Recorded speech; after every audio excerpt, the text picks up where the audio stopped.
The unbreakable rule. There was one unbreakable rule in the galaxy: never provoke mankind.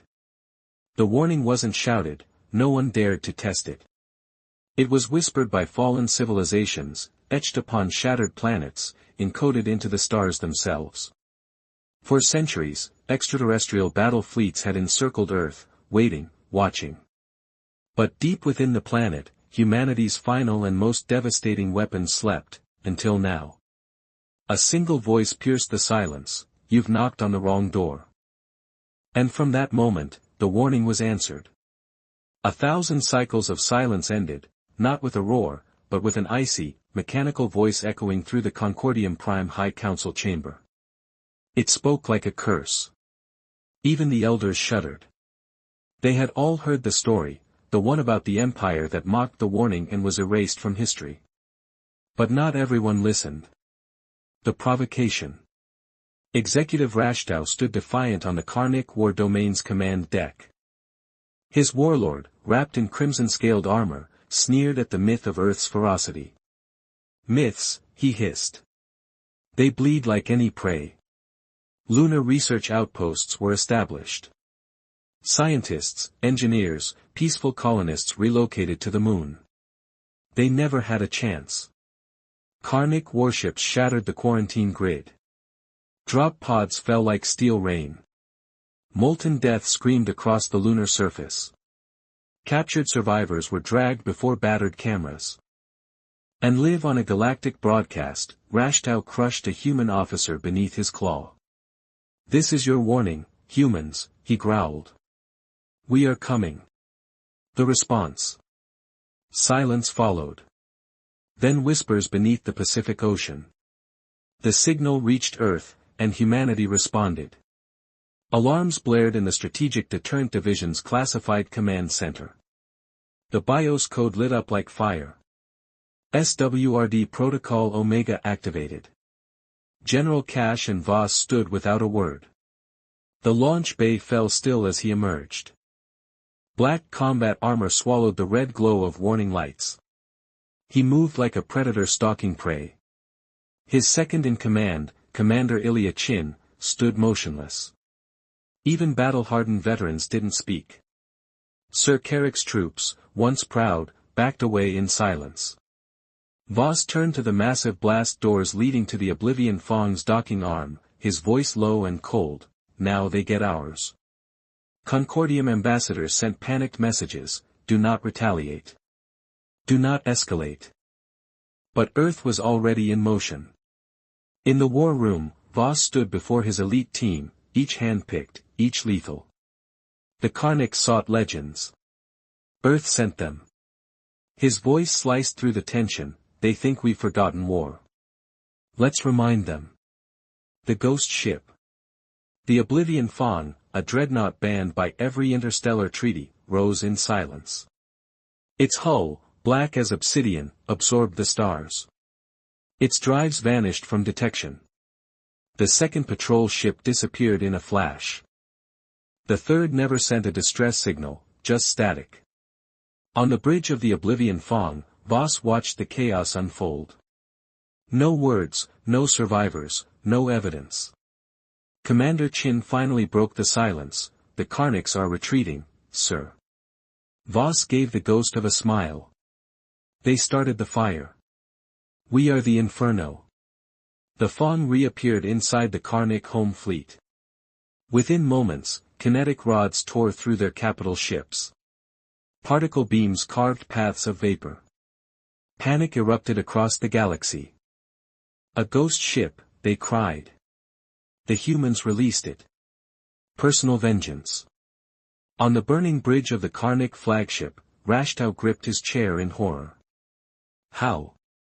Then a voice crackled through the flames: "Cold, calm, I'm coming." Voss suited up. The Cerberus 9 Malawian Quachas assault armor, adamantium band tech glowing crimson energy. The doors opened. He launched into the Karnic flagship like a meteor of vengeance. Sirens screamed. Soldiers scattered. A towering figure in black strode through wreckage and fire, red eyes glowing, unstoppable. Vasa's fists shattered bone and scale. Blades bounced off his armor as he moved through Karnic warriors like a living storm. In the throne chamber, warlord Rashtau awaited with an energy glaive, scarred and burned. "You will die for this," he spat. Vas said nothing. The fight was brutal, steel against plasma, claws against gauntlets. Then, with a snap, Vas caught the warlord's blade, ripped it free, and drove it through his chest. Leaning in close, he whispered, "You wanted to see humanity. You found human fury." He turned on his transponder. Screens across the galaxy flickered to life, and every world saw Rashtau's broken body slumped beneath the burning Earth flag. The Concordium's challenge. At the edge of the shattered Karnic homeworld, Vas stood at the observation post, helmet under his arm. He watched the smoldering ruins drift through space. Chin's voice interrupted, "Karnic command structure 98% destroyed. No civilian signals, sir. Concordium demands we stop. They're threatening cosmic sanctions." Vas didn't flinch. "They killed our people on the moon just to see if we'd bleed." He tightened his fist. "Now they'll see how we burn." An incoming transmission lit up, the High Council of the Concordium. "General Vas," Elder Jethar snapped. "This is not your war. Return to Sol immediately or face unified retaliation." Vas paused, then he spoke, "You signed treaties to protect them, and you watched them kill us. You waited, wondering if the legends were true." A bitter laugh escaped him. "You knew. You planned the purge."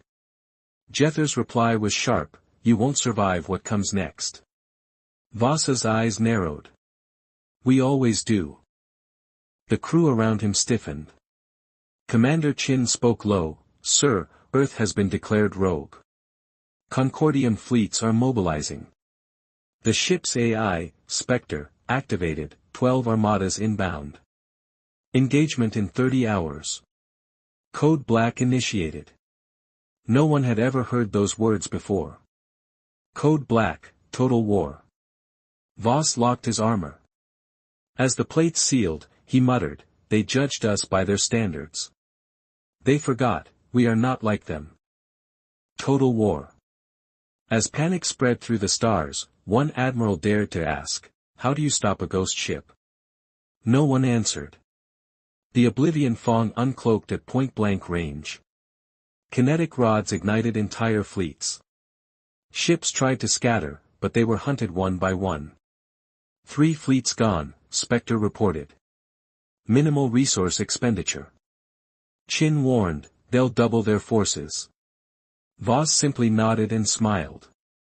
The Concordium High Council was in chaos. Humans are erasing our ability to fight, not just fighting. They're targeting infrastructure, communications, everything.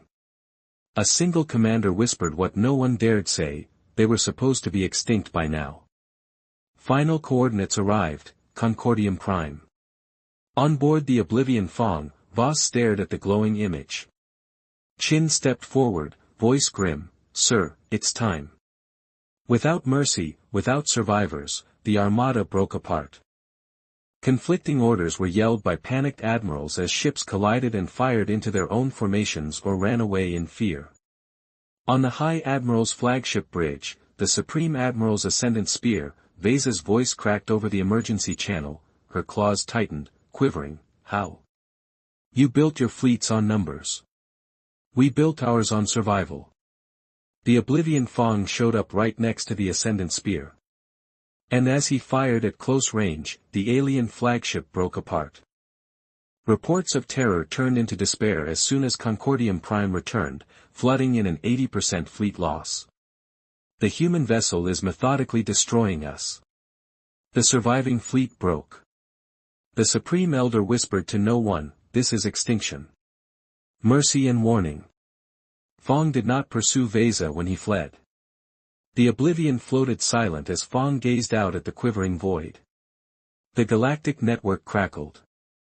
The Concordium Prime open channel was projected. Vasa's words reverberated across the galaxy as billions watched in silence. You lied to us and sent this conflict even though we didn't want it. You violated your own laws. You let the Karniks massacre civilians. Your empire is broken. When the Concordium elders finished, their features were pale, defeated, hollow. Jethar could only mutter, "What do you want?" Voss stared, unblinking, "Nothing.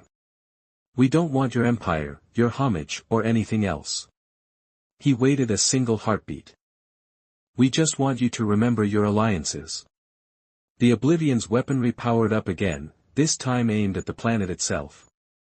Terrified, Jethar begged, "No, stop, please." The guns halted. The Concordium chamber detonated. Voss's voice, quiet and final, "Remember this mercy.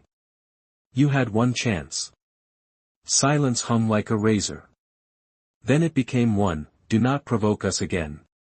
The transmission cut like a blade. Through the Oblivion, in the remnants of the Galactic Order, Fong disappeared. He whispered the old warning, one spoken in shadowed command decks across 1,000 worlds, "Don't agitate the humans. Return to silence." Commander Chin let out a shaky breath, "It's done." She took off her helmet and looked out at the stars. The return to Seoul was silent. But someone always forgets. No celebration. No victory. Only the somber awareness of what had been done. In the dimly lit command bay of the Oblivion, Voss remained still, his reflection barely perceptible on the shattered glass. Damage reports scrolled across the void, revealing the cost. The enemy was unstoppable. Yet there was no satisfaction, only unresolved consequences. Commander Chin approached. Her voice came over a quiet channel, "Sir, the Concordium Council is making a last-ditch appeal. They want to form a new alliance." Voss remained silent, watching the stars. The warning had been given. The price had been paid. And across the galaxy, the whispered rule would echo once more. Never provoke mankind.